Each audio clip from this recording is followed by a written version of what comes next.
That's pretty for you. We just want to say a few words about the leader of the Hungarian opposition to the Russian Empire or the Soviet Union, the racist, murdering commie dictatorship, which took place in 1956. Now, in 1848, the Hungarians decided to leave the Austro-Hungarian Empire, and they were led by the popular leader of the time called Kossuth, and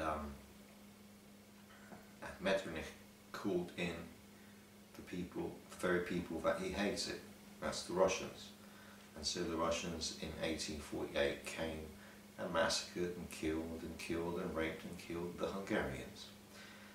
Now in 1953,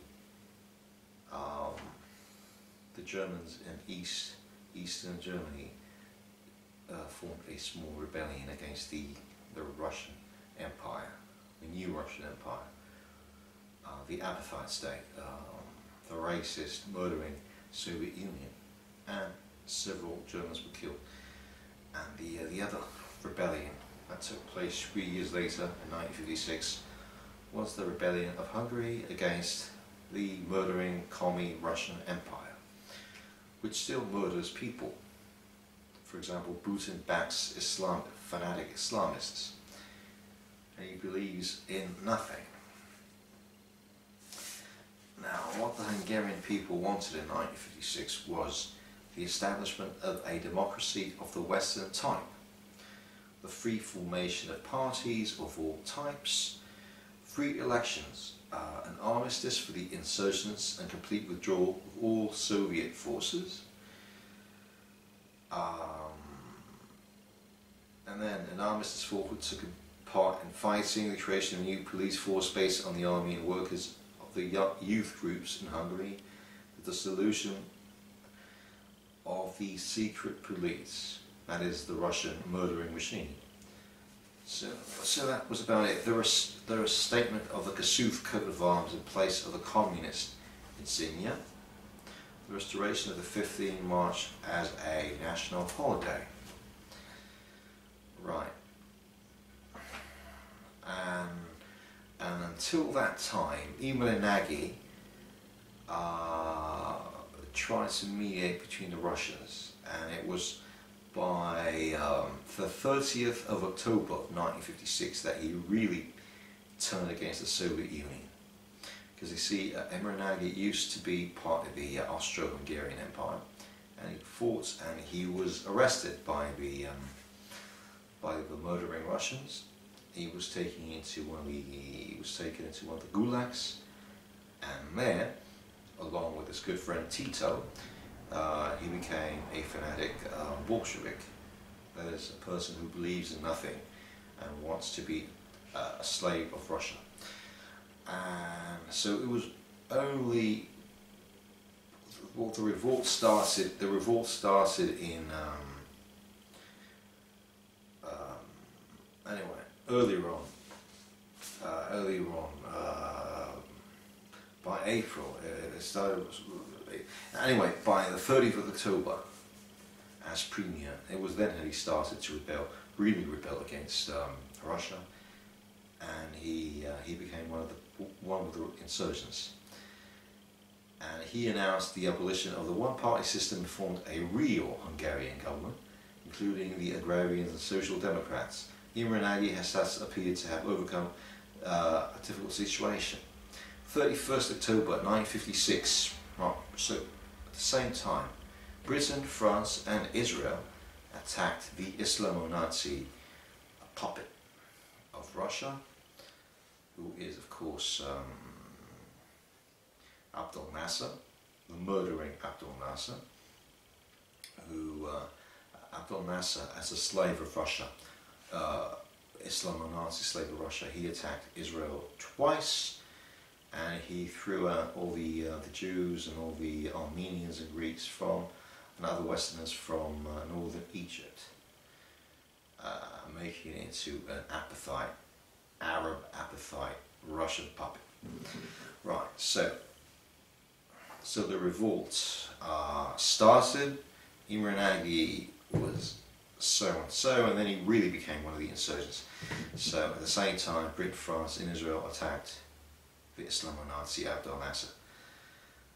So, so seeing that the free world attacked the Islamo-nazi Abdel Nasser, the Soviet Nazis, the Red Nazis, that's the commie, the murdering Russian commies, regrouped its forces and occupied Hungary and killed and murdered thousands and exiled thousands. Now on the 4th of November, the revolt had been ruthlessly crushed and Russian domination was firmly reimposed. Now Imre Nagy did something really stupid. He fled to the Yugoslav embassy. Of course there's no such thing as Yugoslavia. Anyway, so he fled to the Yugoslav embassy. He took refuge there because all was lost. Thousands of Hungarians were killed, murdered, and so forth. And after a promise of safe contact, he was in prison until his recent execution. So he was in prison when he was executed. Now, from his long experience, he should have known better than to trust fellow commies, his fellow commies. So Imre Nagy was killed by the Russian dictatorship.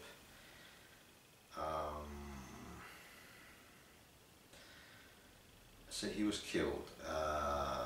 Much speculation has been forthcoming on the identity of the person who requested Russian aid, as he gave them the legality and required to justify their intervention and consequently helped them make certain the failure of the rebellion. This call was made on the October 24th, the day of Nagy's investiture as premier. Subsequently, it has been stated they were not summoned by Nagy, but by Hegedus, then Prime Minister, and Giroy, the party secretary. So, Hegedus and Giroy called in the Russian murdering commies, and it was then that they killed and murdered thousands because they feared that the free world would win the war in Egypt. And of course, when the war with Hungary was over, they threatened to bomb Britain, France and Israel with the atomic bomb. And of course, the Americans did something really silly. They sold out their friends and they ordered them to withdraw. And Egypt remains under Arab occupation until now. Of course, the Arabs have nothing to do with Egypt, as the Arabs have nothing to do with Israel, Lebanon, Syria, Iraq, and Northern Africa and the Western Jordan. All that was occupied by the Muslims, by the Sharia law, in the 7th century AD. So that was the end of Imre Nagy, and this is the first part. We're going to do a second part about how Imre Nagy was killed and how many Hungarians were killed during the 1848 rebellion with Kossuth and the 1956 rebellion against the Russians. And of course, there's not much difference between the butchering Tsar, not much difference between the commies. They're basically the same thing. Communism is nothing else but the Russian murdering machine, the Russian appetite, and Russian hatred to its neighbours, and world domination. That's what communism is. It's not about the workers. Communism is about Russians killing other people and making them utter slaves. And of course they believe in nothing, basically. I mean, they believe in nothing. And anyway, Imre Nagy was a bit of a traitor, because he fought for the empire, the Austro-Hungarian Empire. Then he became an enemy of that empire a few months before it collapsed. he became a Russian collaborator, and it was only until the end that he became a true patriot against Russian occupation. And he paid for it for his life, of course, sadly, like so many other people were killed by Russia or its satellites.